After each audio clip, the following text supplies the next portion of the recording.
أنزلناه في ليلة القدر وما أدراك ما ليلة القدر ليلة القدر خير من 1000 شهر تنزل الملائكة والروح فيها بإذن ربهم من كل أمر سلام هي حتى مطلع الفجر۔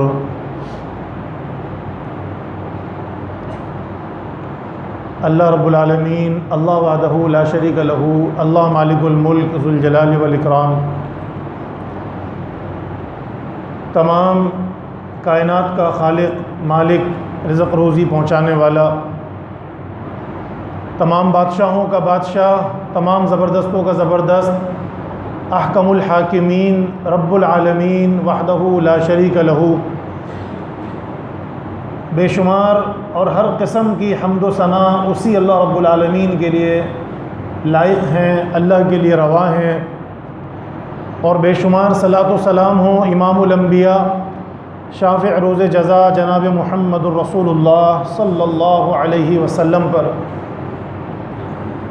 بے شمار رحمتیں، برکتیں، درود و سلام، صلاۃ و سلام نازل ہوں امام کائنات، شفیع المذنبین، سید المرسلین، خاتم الانبیاء جناب محمد الرسول اللہ صلی اللہ تعالی علیہ وسلم پر، اور انگنت لاتعداد اللہ کی رحمتیں، برکتیں نازل ہوں حضرات صحابہ کرام، تابعین، محدثین، فقہاء، موحدین، اولیاء کرام، بزرگان دین پر، سب پر اللہ تعالیٰ کی رحمتیں اور برکتیں نازل ہوں۔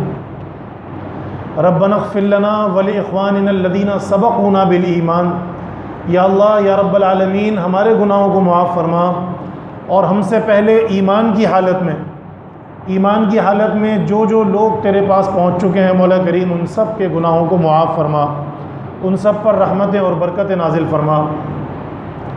حضرات گرامی، رمضان المبارک کا آخری جمعہ ہے، جس کو عام طور پر جمعۃ الوداع کہا جاتا ہے۔ یہ جو جمعۃ الوداع کی اصطلاح ہے، یہ کوئی شرعی اصطلاح نہیں ہے، یعنی قرآن و حدیث میں ان الفاظ میں اس جمعے کو نہیں یاد کیا گیا۔ ویسے ہی ہم اپنے طور پہ کہہ دیتے ہیں جمعۃ الوداع کا مطلب ہے کہ بھئی رمضان کا آخری جمعہ، یعنی جس میں ماہ رمضان ہم سے وداع ہونے والا ہے، یعنی ہمیں چھوڑ کر جانے والا ہے۔ تو یہ جو لفظ الوداع ہے، الوداع، یہ عام طور پہ جذباتی ماحول میں کہا جاتا ہے۔ جیسے بیٹی رخصت ہوتی ہے تو کہا جاتا ہے جی بیٹی کو وداع کرنے کا وقت آ گیا، وداع کرنے کا یعنی چھوڑنے کا، اس کے جانے کا، روانگی کا وقت آ گیا۔ یا دوستوں کو، بھائیوں کو کہا جاتا ہے الوداع بھائیوں، آج للہ ہو جائیں جدا بھائیوں۔ اس کے پیچھے تھوڑا سا ایک جذباتی پس منظر ہوتا ہے۔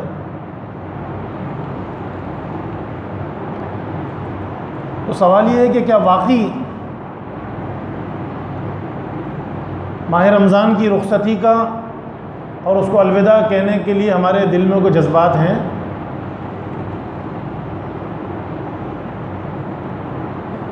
ہمارے دل میں واقعی کوئی جذبات ہیں کہ ہمیں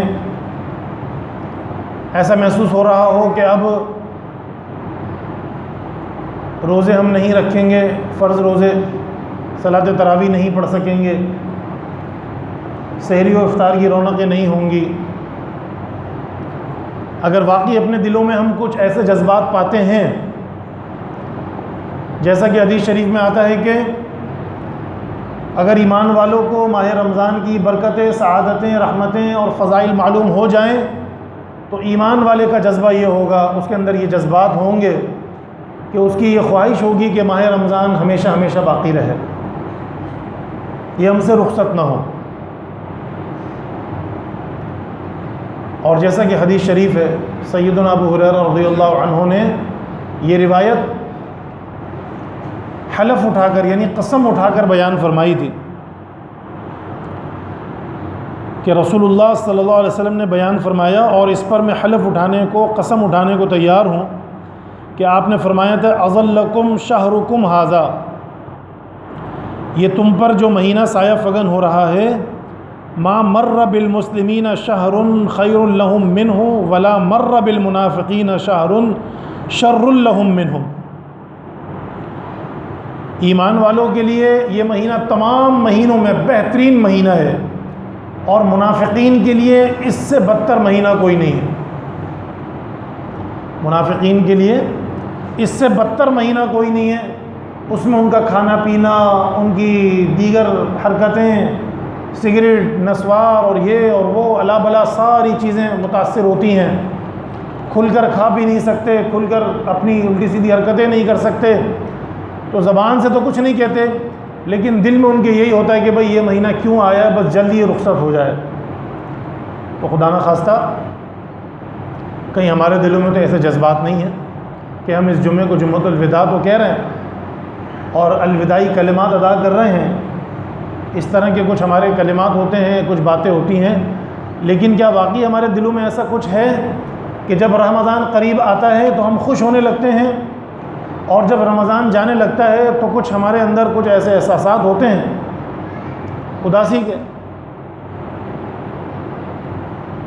ان کے اظہار کی ضرورت نہیں ہے کہ ہم مسجد میں ہاتھ باندھ کے کھڑے ہو جائیں، الوداع ماہ رمضان، اس کی کوئی ضرورت نہیں ہے، یہ بس ایسی ایک رسم بنی ہوئی ہے۔ واقعی ہمارے دلوں میں اگر ایسا کچھ ہے تو ہم مسلمین کی، مومنین کی فہرست میں ما مر بالمسلمین شہر خیر لہم ولا مر بالمنافقین شہر شر لہم۔ منافقین کے لیے یہ مہینہ بدترین ہے اور ایمان والوں کے لیے یہ مہینہ بہترین ہے۔ بمحلوف رسول اللہ، رسول اللہ صلی اللہ علیہ وسلم کے اس قول پر حلف اٹھاتے ہوئے، قسم اٹھاتے ہوئے ابو ہریرہ نے پھر کہا، ان اللہ لیکتب اجرہ ونوافلہ قبل ان یدخلہ ویکتب اسرہ وشقاءہ قبل ان یدخلہ وذلك ان المؤمنین یعد فیہ القوة من النفقة للعبادة ويعد فيه المنافق اتباع غفلات المؤمنین واتباع عوراتهم۔ حلفاً ارشاد فرمایا کہ اللہ تعالیٰ اس مہینے کا ثواب، اس کی نفلی عبادت اس کے آنے سے پہلے لکھ دیتا ہے، اور اس کی بدبختی اور گناہ بھی اس کے آنے سے پہلے لکھ دیتا ہے، کیونکہ مومن اس میں عبادت کرنے کی تیاری کرتا ہے، اور منافق اس کا کیا کام ہوتا ہے؟ مومنوں کی غفلتوں اور ان کے عیب تلاش کرنے کی تیاری کر دیتا ہے۔ آپ نے ایسی بہت سی پوسٹیں پڑھی ہوں گی کہ جی اب جو ہے رمضان آ رہا ہے یا رمضان آ گیا ہے، روزے رکھنے والوں اور نماز پڑھنے والوں کے ناجائز منافع خوری کا وقت ہوا چاہتا ہے، لوٹ ماری کا وقت شروع ہوا چاہتا ہے۔ ظاہر ہے منفی خبر ہے نا، طنز ہے۔ ناجائز منافع خوری، لوٹ ماری، ملاوٹ، بلیک میلنگ، کاروباری بلیک میلنگ وغیرہ یہ جائز نہیں ہے، لیکن اس کو کسی کی داڑھی سے جوڑ کر، کسی کے روزے سے جوڑ کر، کسی کی نماز سے جوڑ کر، کسی کے ایمان سے جوڑ کر ذکر کرنا، یہ کہاں کا تبلیغ کا طریقہ ہے؟ سمجھ رہے ہیں آپ؟ یعنی یہ بھی کہا جاتا ہے کہ بھائی اب یہ ایمان والے، اب یہ مومنین، اب یہ مسلمان روزے رکھیں گے، تراویح پڑھیں گے اور ناجائز ذخیرہ اندوزی کر کے مال و دولت جمع کریں گے، اور پھر بقرعید کا جب موقع آئے گا، حج کا موقع آئے گا تو حج کرنے چلے جائیں گے اسی پیسے سے۔ یہ طنز ہے۔ کسی کی برائی کو، کسی کے گناہ کو اس کی نیکیوں سے جوڑ کر، اس کی تبلیغ سے جوڑ کر، اس کی داڑھی سے جوڑ کر پیش نہیں کیا جاتا۔ یہ دین کا طریقہ نہیں ہے، دینی تبلیغ کا طریقہ نہیں۔ دیکھیں حدیث کیا کہہ رہی ہے کہ منافق جو ہے ماہ رمضان میں مومنوں کی غفلتوں اور ان کے عیب تلاش کرنے کی تیاری کرتا رہتا ہے۔ اگر میں پتہ نہیں صحیح کہہ رہا ہوں یا نہیں، آپ بھی فیصلہ کر سکتے ہیں، بچے جو صلاۃ تراویح سناتے ہیں، کتنی بڑی سعادت ہے، دن بھر یاد کرنا، متشابہات کی تیاری کرنا، اپنے گلے کی درستگی کا اہتمام کرنا، ٹھنڈے کھٹے سے پرہیز کرنا، اور پھر مسلسل دباؤ کی حالت میں کھڑے ہونا، پبلک کا دباؤ، ٹینشن، غلطی نہ آ جائے، تلفظ وغیرہ وغیرہ ساری چیزیں، ان خوبیوں کی ہمیں کوئی فکر نہیں ہے، اور اگر غلطیاں آ جائیں یا نماز لمبی ہو گئی یا نماز چھوٹی ہو گئی تو ہم پیچھے پڑ جاتے ہیں۔ تو میرے خیال سے اس روایت کا اطلاق اس پر بھی شاید ہوتا ہے کہ مومنوں کی غفلتوں اور ان کے عیب تلاش کرنے کی تیاری میں ہم شروع ہو جاتے ہیں۔ اللہ تعالیٰ ہماری اصلاح فرما دے، اللہ ہمیں ہدایت عطا فرمائے کہ ہمیں جو ہے وہ اچھی ہی بات کرنی چاہیے، اچھا کلمہ، اچھی گفتگو، اچھے الفاظ ہی منہ سے نکالنے چاہیے اور خیر کی بات کرنی چاہیے۔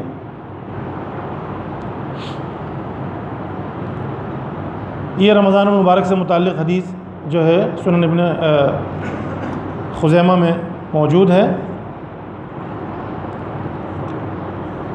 اسی طرح جو شیطان کے بارے میں احادیث موجود ہیں کہ مردت الشیاطین، یعنی جو شیاطین، سرکش شیاطین ہیں، جو شیاطین کے سردار ہیں، ان کو قید کر دیا جاتا ہے۔ اب اس پر بھی سوال اٹھاتے رہتے ہیں لوگ، ایک دوسرے کو نعوذ باللہ، اللہ معاف کرے، طنز کا نشانہ بناتے ہیں۔ بھائی تو کہاں گھوم رہے ہے؟ تو یہ تو قید ہونا چاہیے تھا۔ دین کی باتوں کا مذاق ہونا۔ علماء تو کہتے ہیں اپنا تمہارا بچہ شرارت کرے تو اس کو بھی یہ نہیں کہ وہ شیطانی کر رہا ہے، یہ بڑا شیطان ہو گیا تو نہیں، اچھا خاصا بچہ ہے، مومن مسلمان کی اولاد ہے، اس کو ہم کہہ رہے ہیں بڑا شیطان ہو گیا تو، بس جی بہت شیطان ہے یہ، نہیں بھائی نہیں، کچھ اور کہہ لو، شرارتی کہہ لو۔ شیطان کا معنی تو اللہ کی رحمت سے دور، ان الشیطان لکم عدو، شیطان تو تمہارا دشمن ہے، ہم خامخواہ اپنی اولاد کو اپنا دشمن بنا رہے ہیں۔ تو یہ کلمات، یہ الفاظ، یہ سب لکھے جاتے ہیں۔ کلمہ کیا ہے؟ لا الہ الا اللہ محمد رسول اللہ، صرف زبان تو ہلائی، یہ ذکر اذکار، یہ ساری باتیں، یہ کلمات لکھے جاتے ہیں۔ اسی طرح جو برے کلمات ہیں وہ بھی لکھے جاتے ہیں، ان سے بھی پرہیز کرنا چاہیے۔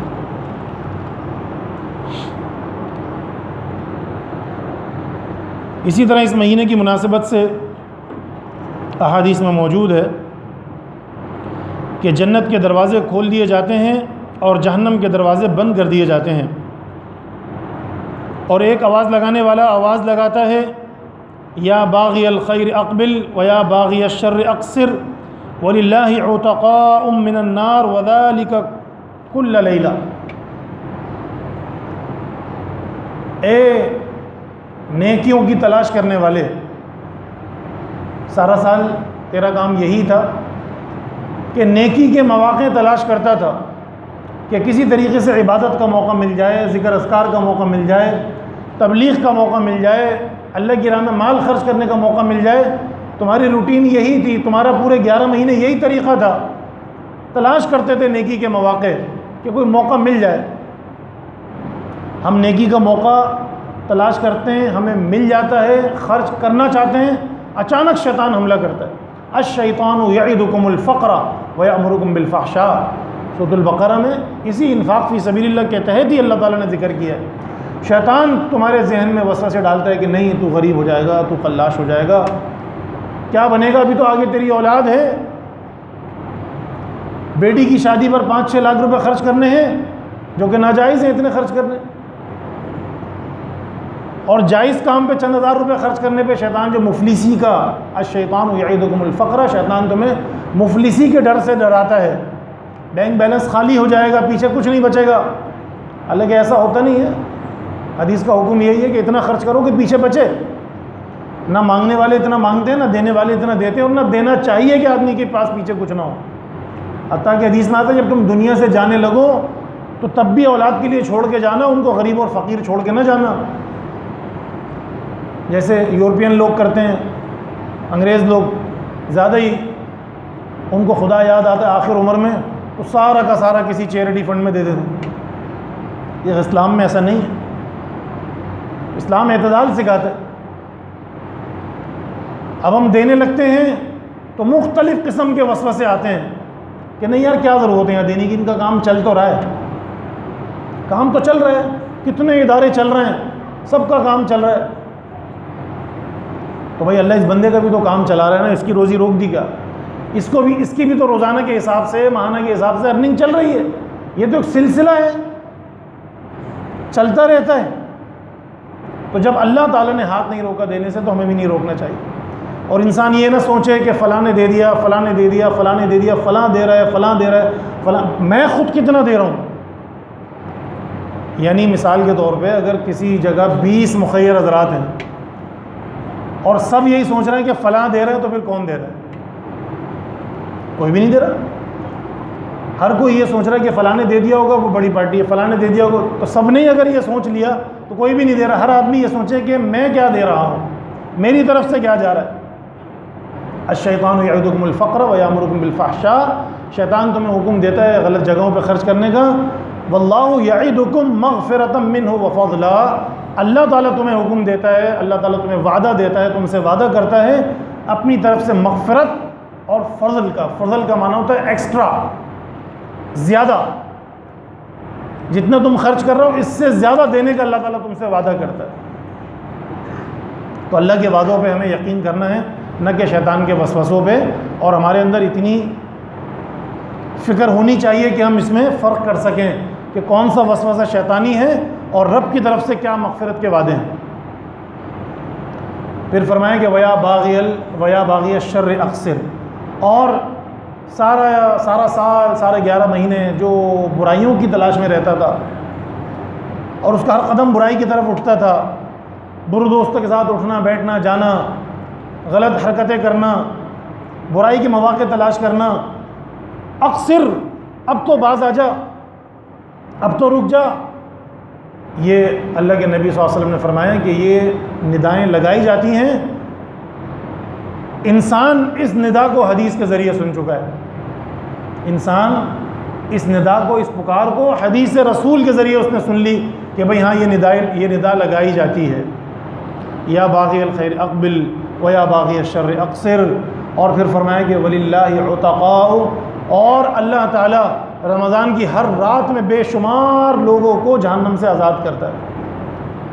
وفی، یہ کل لیلہ، ہر رات میں اللہ تعالیٰ جہنم سے بے شمار لوگوں کو آزاد کرتا ہے. عتقاء، عتیق کا معنی ہے آزاد کردہ. اب ہر رات کے کہنے کا کیا مقصد ہے؟ کہ ہر رات ہمیں عبادت کرنی ہے،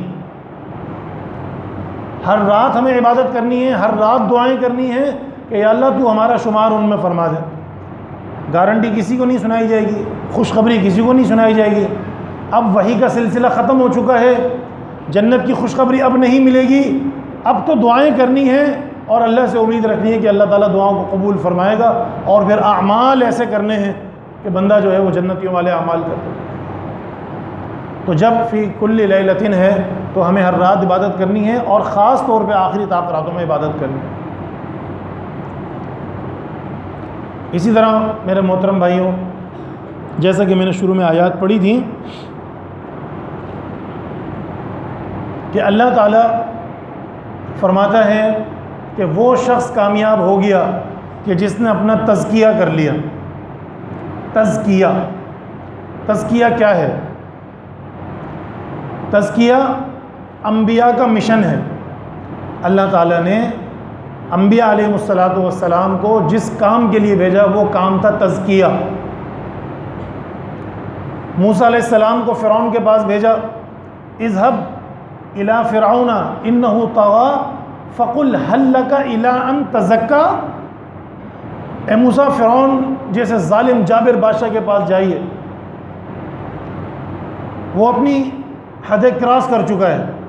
انه طغى، اس میں طغیانی آ گئی ہے. اللہ نے اس کو جن حدود میں رکھنے کے لیے پیدا کیا تھا ان حدوں کو توڑ چکا ہے، وہ اللہ کا باغی بن چکا ہے. انه طغى فقل هل لك الى ان تزكى، جائیے ذرا اس سے کہیے کیا تو اپنا تزکیہ کرنا چاہتا ہے؟ کیا تو چاہتا ہے تیرا تزکیہ ہو؟ اسی طرح فرمایا کہ لقد من اللہ علی المؤمنین اذ بعث فیہم رسولا من انفسہم یتلو علیہم آیاتہ ویعلمہم الکتاب ویزکیہم. اللہ تعالیٰ کا یہ احسان ہے کہ اللہ نے بندوں پر ایک رسول مبعوث فرمایا بندوں کے لیے، اور اس رسول کی یہ ذمہ داری کہ وہ اللہ کی آیتیں پڑھ کر سنائے، انہیں کتاب اور حکمت کی تعلیم دے، وَيُزَكِّيهِمْ، اور ان کا تزکیہ کرے۔ تزکیہ سمجھنے کے لیے عربی زبان میں کہ تزکیہ ہوتا کیا ہے، اس کے لیے ایک آسان سی مثال، جب ہم کوئی پودا، کوئی درخت، کوئی پھل پھول والا کوئی پودا لگاتے ہیں تو سب سے پہلے وہ جگہ کہ جہاں ہمیں یقین ہو کہ یہ مٹی اس قابل ہے کہ اس میں سے پودا اگے گا، اس جگہ کی صفائی کرتے ہیں، کچرا شاپر جھاڑ جھنگار وغیرہ نکالتے ہیں اور وہاں ایک پودا لگاتے ہیں۔ کچھ دنوں کے بعد جب ہم وہاں پانی دے رہے ہوتے ہیں تو آس پاس خود رو جھاڑیاں اگاتی ہیں، فالتو گھاس اور جھاڑیاں وغیرہ ان کو ہم نکالتے ہیں تاکہ زمین کی انرجی جو ہے، پانی کی انرجی جو صرف اس پودے کے لیے ہو جس کو ہم نے لگایا ہے، ورنہ یہ پودا نہیں پنپے گا، آس پاس جھاڑیاں اگتی رہیں گی۔ ہم وہ خود رو جھاڑیاں نکالتے ہیں، کانٹے ہٹاتے ہیں، جتنی بھی چیزیں اس درخت کے لیے نقصان دہ ان کو دور کرتے ہیں، اور پھر اس کے بعد ہماری یہ تمنا ہوتی ہے کہ یہ پودا جلدی بڑھ جائے، پھل جائے، پھول جائے، پھول دینے لگے، پھل دینے لگے۔ تو عربی زبان میں ان دونوں کاموں کو تزکیہ کہتے ہیں، زمین کی صفائی، جھاڑیوں کی، کانٹوں کی صفائی، اور اس درخت کی افزائش، اس کی نشو و نما، اس کو عربی زبان میں تزکیہ کہتے ہیں۔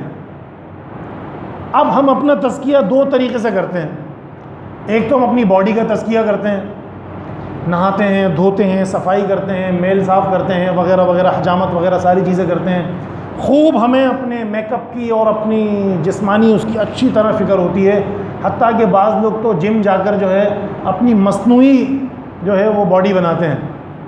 اگر اس کا کوئی مقصد جہاد وغیرہ ہے، ملک و قوم کا دین کا دفاع ہے تو چلو ایک بات صحیح ہے، اور اگر صرف مسلز بنانے ہیں تو اس سے زیادہ ہمیں روحانی تزکیے کی ضرورت۔ تو جسمانی تزکیہ ہوتا ہے وہ بھی صحیح ہے، جائز درست ہے ایک حد تک، لیکن روحانی تزکیہ کہ ہمارے اندر سے جھوٹ، غیبت، حسد، شرک، بدعت، یہ سارے کانٹے، یہ ساری خودرو جھاڑیاں، یہ سب نکل جائیں اور ہماری روحانی نشو و نما ہو، اتنی نشو و نما ہو کہ ہم اللہ کے قریب ہو جائیں، اللہ کا قرب ہمیں مل جائے۔ تو یہ نشو و نما، اس کے لیے زمین مناسب ہونا ضروری ہے۔ کیا مطلب؟ ماحول، پودے کے لیے جس طرح زمین کا تناسب میچ ہونا ضروری ہے، اسی طرح انسان کی روحانی نشو و نما کے لیے ماحول کا ہونا ضروری ہے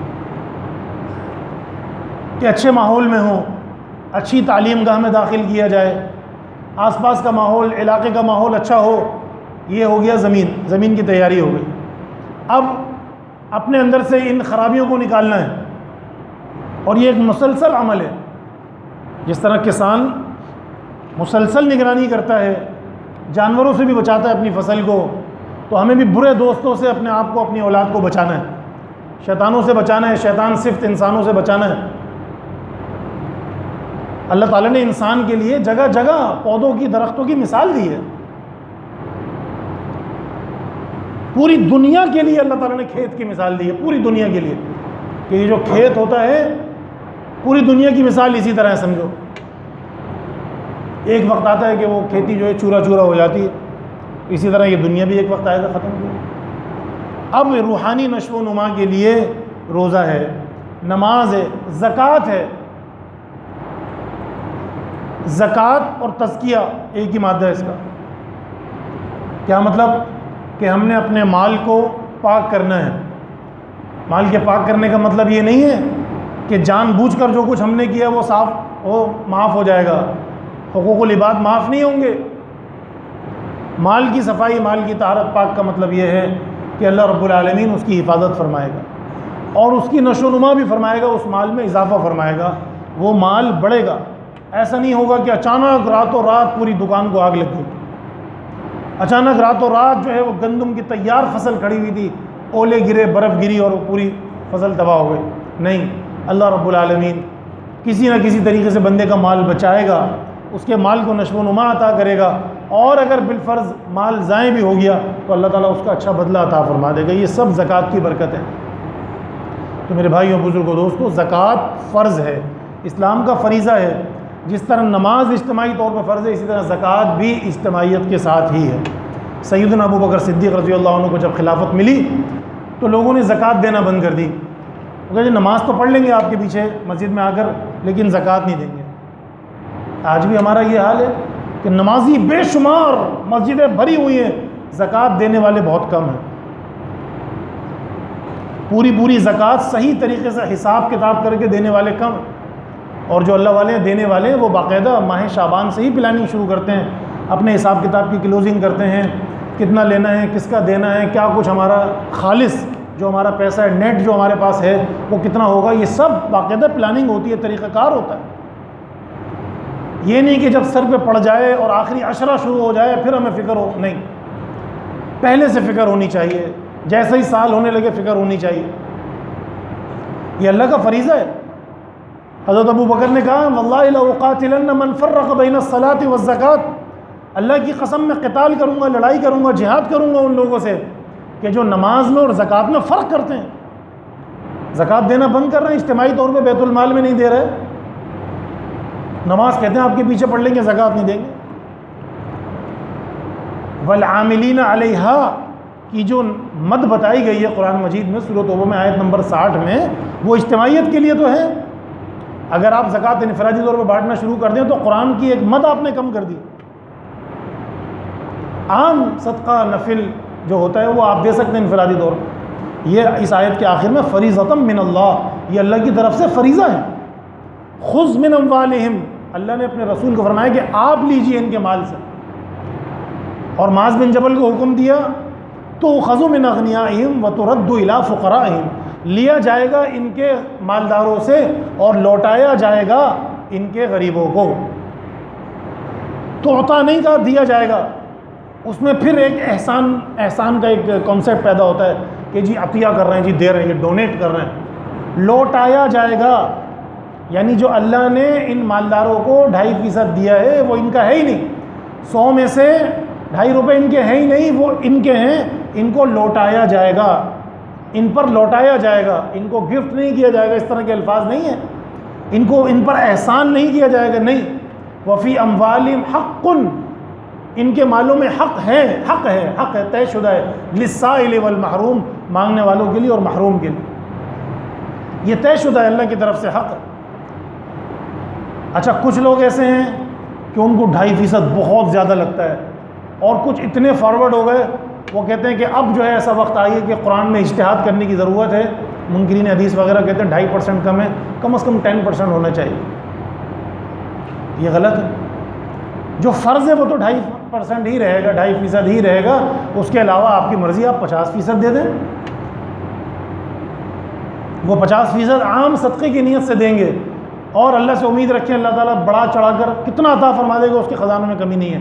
جو فرض ہے وہ یہی ہے.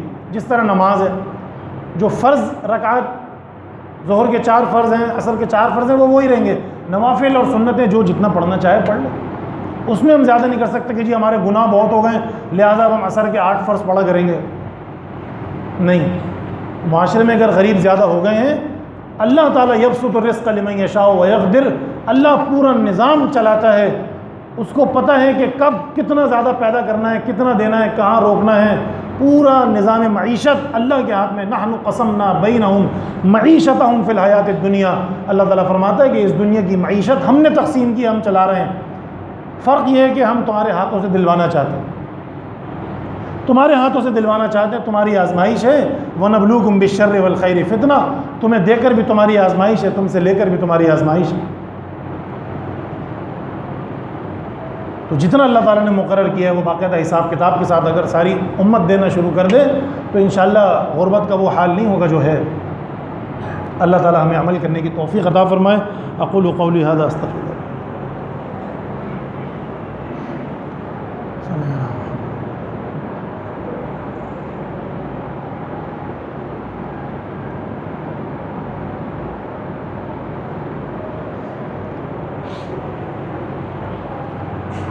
الحمدللہ رب العالمین والصلاة والسلام علی سید الانبیاء والمرسلین. میرے بھائیوں, بزرگوں, دوستوں, اللہ کی جنت معمولی نہیں ہے. اللہ تعالیٰ نے فرمایا کہ وذالک جزاء من تزکیٰ, یہ جنت بھی ان کو ملے گی جنہوں نے تزکیٰ, اپنا تزکیہ کر لیا. اپنا تزکیہ کر لیا۔ بعض لوگوں نے تو تزکیہ نفس کے لیے جو ہے وہ مختلف قسم کے سلسلے جاری کر دیے ہیں، فلاں سلسلہ، فلاں سلسلہ، فلاں نسبت، فلاں نسبت، بس ہمارے ساتھ جڑ جائیے اور ہمارے حضرت نے جو وظائف کے طریقے بتائے ہیں وہ کرتے رہیے، آپ کا تزکیہ ہو جائے گا۔ ان وظائف سے تزکیے کو سپورٹ تو ملتی ہے، دل صاف ہوتا ہے، اس میں کوئی شک نہیں ہے۔ اللہ کے کلمات ہیں، اسماء الحسنی ہیں۔ القدوس اللہ کا ایک صفاتی نام ہے، القدوس، الملک القدوس، الملک القدوس، سبحان الملک القدوس۔ آپ پڑھیے، اس نیت سے پڑھیے کہ اللہ میرے دل کی صفائی کر دے۔ بے شک سپورٹ ملتی ہے، لیکن اصل تزکیہ ہوگا جھاڑ جھنکار کو صاف کر کے، تقوی اختیار کر کے۔ وَذَلِكَ جَزَاءُ مَن تَزَكَّىٰ، یہ جنت ان کو بدلے میں ملے گی جنہوں نے اپنا تزکیہ کر لیا۔ اللہ نے موسیٰ علیہ السلام کو بھی اسی مشن پر بھیجا، محمد الرسول اللہ صلی اللہ علیہ وسلم کو بھی اسی مشن پہ بھیجا۔ وَيُزَكِّيهِمْ، وہ رسول ان کا تزکیہ کرے گا، ان کو بتائے گا کہ ان کا جھاڑ جھنکار، ان کی خرابیاں کیسے صاف ہوں گی اور ان کی نشو و نما، ان کی گروتھ جو ہے وہ کیسے ہوگی، روحانی طور پر ان کے اندر ترقی کیسے آئے گی، اللہ کے قریب کیسے جائیں گے، کثرت فرائض، کثرت نوافل، کثرت دعا، ان سب چیزوں سے ان کا تزکیہ ہوگا۔ میرے بھائیوں، بزرگوں، دوستوں، تزکیے کے لیے جو اولین چیز ہے وہ ہے تواضع۔ تواضع یعنی عاجزی، موڈیسٹی، انسان کے اندر تواضع ہونی چاہیے۔ تواضع کا معنی ہے کہ وہ اللہ کی ہدایت کا طالب رہے، خود کو خالی سمجھے، خود کو خالی سمجھے کہ ابھی مجھے ہدایت کی ضرورت ہے، ابھی مجھے اچھے اخلاق کی ضرورت ہے، ابھی مجھے علم کی ضرورت ہے، ابھی مجھے عبادت کی ضرورت ہے، ابھی مجھے صلہ رحمی کی ضرورت ہے۔ تواضع، اپنا برتن اس کا خالی ہو، سمجھے۔ اور کبر، اس کے مقابلے پہ کبر ہے، نہیں مجھے کسی کی ضرورت نہیں ہے، کسی کی فکر نہیں ہے، بس میرے پاس جو کچھ ہے بہت ہے، مال بھی ہے بہت ہے، میرے اپنے بیٹے میرے لیے کافی ہیں، مجھے کوئی بھانجے بھتیجوں کی، کوئی رشتہ داروں کی ضرورت نہیں ہے، کسی ناک میں مکھی نہیں بیٹھنے دیتا۔ یہ کبر ہے۔ جس کے اندر تواضع ہوگا، عاجزی ہوگی اور عجز اور انکسار بھی وہی جو شریعت نے بتایا ہے۔ یہ بڑا نازک معاملہ ہے۔ انسان سمجھتا ہے کہ میں عجز اور انکسار کا پیکر ہوں، شریعت کی روشنی میں اس کے اندر کبر ہوتا ہے، تکبر ہوتا ہے۔ شریعت کی روشنی میں ہر اصطلاح کو، ہر ٹرمینالوجی کو شریعت کی اصطلاح میں دیکھنا ہوگا، شریعت کی روشنی میں دیکھنا ہوگا۔ روزہ کھانے پینے جماع سے رکنے کا نام نہیں، صرف ہر برائی سے رکنے کا نام، شریعت یہ کہتی ہے۔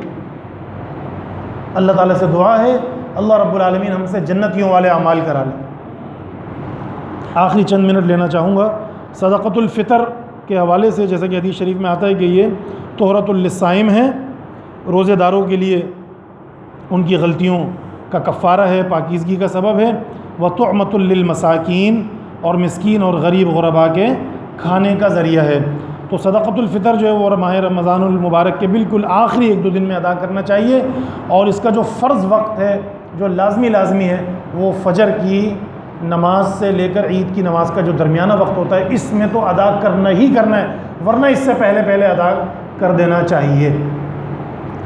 اور اس کے لیے حدیث میں جو آتا ہے وہ اناج غلے کا نام آتا ہے، کہ جو گندم اور تمر یعنی کھجور وغیرہ۔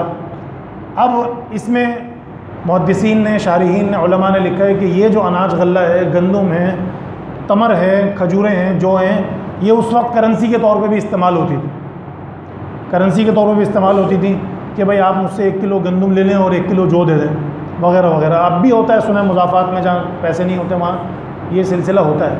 تو اس سے، اور پھر دیگر کچھ ایسے شواہد ہیں بخاری شریف وغیرہ میں کہ جس سے علماء نے کہا ہے کہ بہتر تو یہی ہے اناج غلہ ہی دیا جائے، کھانے پینے کی چیزیں ہی دی جائیں، جو تقریباً 2.5 کلو سے 3 کلو تک ایک آدمی کا بنتا ہے، گندم یا جو وغیرہ کا جو یعنی کہ پیمانہ ہوتا ہے۔ لیکن اگر کوئی قیمت کے طور پہ دینا چاہے تو وہ بھی جائز ہے۔ بعض لوگوں نے اس میں بہت سختی کی ہے، لیکن ہمارا موقف یہ ہے، احادیث اور دلائل اور صحابہ اور تابعین وغیرہ کے اقوال کی روشنی میں احادیث سے اشارہ ملتا ہے کہ قیمت کے طور پہ بھی دیا جا سکتا ہے، لیکن اس میں کم سے کم نہ دیکھیں آپ کہ جی کم سے کم 180 روپے ہیں یا 150 روپے، نہیں، آپ کشمش کے حساب سے، جو کے حساب سے، پنیر کے حساب سے دینا چاہیں، اس میں کسی کے 1000 روپے فی فرد آتا ہے یا 1500 روپے یا 2000 روپے، اس حساب سے بھی صدقۃ الفطر ادا کرنا چاہیے۔ انسان اپنی کیفیت جو ہے وہ اپنی مالی حالت اچھی طرح خوب جانتا ہے۔ جمعۃ الوداع کی کوئی نماز نہیں ہے. جمعۃ الوداع کی ایک نماز مشہور کی جاتی ہے. حنفی عالم ہے مولانا عبدالحی لکھنوی، انتقال ہو گیا تھا ان کا انڈیا میں. انہوں نے اس پر باقاعدہ کتاب لکھی ہے کہ ایسی کوئی روایت صحیح نہیں ہے، درست نہیں ہے، سب من گھڑت روایتیں ہیں کہ کہتے ہیں کہ جی جس نے ساری زندگی نمازیں نہیں پڑھی ہوں، جس نے ساری زندگی نمازی نہیں پڑھی ہوں، رمضان کے آخری جمعے میں وہ اس طریقے سے نماز پڑھ لے اور اس کی جتنی نمازیں چھوٹی ہوں گی وہ سب معاف ہو جائیں گی اور اس کی یعنی نمازوں کا ثواب، اس کا حساب کتاب نہیں ہوگا. یہ بالکل غلط بات ہے. ایسا کوئی شارٹ کٹ اسلام میں نہیں ہے. ایسا کوئی شارٹ کٹ اسلام میں نہیں ہے. نہ پیغمبروں سے، نہ صحابہ سے، نہ مجاہدین سے، نہ مردوں سے، نہ عورتوں سے، کسی سے نماز معاف نہیں الا ماشاء اللہ جو شریعت نے بتایا طریقہ. تو یہ کبھی بھی اس پر کان نہ دھریں اور نہ اس طرح کی خبریں جو ہیں آگے پھیلائیں. آخری عشرے سے متعلق چند روایات سماعت فرما لیجئے. آخری عشرے میں ایک رات بہت فضیلت والی ہے جسے لیلۃ القدر کہا جاتا ہے، اور نبی علیہ الصلاۃ والسلام نے آخری عشرے میں اس رات کو تلاش کرنے کا حکم دیا ہے. سیدہ عائشہ صدیقہ فرماتی ہیں، بخاری شریف کی حدیث ہے، تحروا لیلۃ القدر فی الوتر من العشر الاواخر من رمضان، شب قدر کو رمضان کے آخری عشرے کی طاق راتوں میں ڈھونڈو، تلاش کرو. اقوال تو بے شمار ملتے ہیں، لیکن اصل حقیقت یہی ہے کہ تمام طاق راتوں میں عبادت کرنی چاہیے. صرف 27ویں کو ہی جو ہے وہ شب قدر سمجھنا یہ صحیح نہیں ہے. نزول قرآن کی رات ہے، 1000 راتوں سے بہتر ہے. اس رات میں فرشتوں کا نزول ہوتا ہے. تنزل الملائکۃ والروح فیہا بإذن ربہم من کل امر سلام ہی حتی مطلع الفجر. اس میں ہر کام کے سر انجام دینے کو اپنے رب کے حکم سے فرشتے اور روح یعنی جبرائیل علیہ السلام اترتے ہیں. یہ رات سراسر سلامتی کی ہوتی ہے اور فجر کے طلوع ہونے تک رہتی ہے. نبی علیہ الصلاۃ والسلام نے فرمایا، جو لیلۃ القدر میں ایمان اور احتساب کے ساتھ نماز میں کھڑا رہے اس کے اگلے تمام گناہ یعنی پچھلے تمام گناہ معاف کر دیے جاتے ہیں.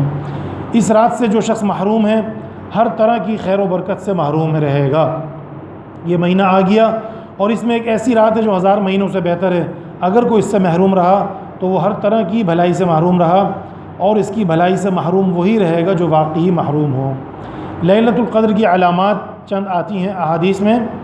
اس رات کے بعد جو صبح ہوتی ہے اس میں سورج جو ہے ایک بہت بڑی پلیٹ کی طرح نکلتا ہے، جب تک بلندی کو نہ پہنچ جائے، اور اس میں کرنیں نہیں ہوتی، بہت تیزی نہیں ہوتی. صبح کے سورج میں شعاعیں نہیں ہوتی، زیادہ تر سفید ہوتا ہے. لیلۃ القدر جو ہے نرمی والی اور معتدل رات ہوتی ہے، نہ گرم نہ ٹھنڈی. اس رات کی صبح سورج کی روشنی کمزور ہوتی ہے اور سرخی مائل ہوتی ہے. اس رات کا چاند بڑے تھال کا کنارہ سا لگتا ہے. کبھی بارش بھی ہو سکتی ہے، لیکن یہ سب علامات جو ہیں یہ لازمی نہیں ہے کہ ہمیں سمجھ میں آ جائیں. بات یہی ہے کہ سنت سمجھتے ہوئے ان راتوں میں بیدار رہنا چاہیے. نبی علیہ الصلاۃ والسلام بھی اپنے گھر والوں کو بیدار کرتے تھے. قیام اللیل کا یعنی کھڑے ہو کر عبادت کرنے کا اہتمام کرنا چاہیے.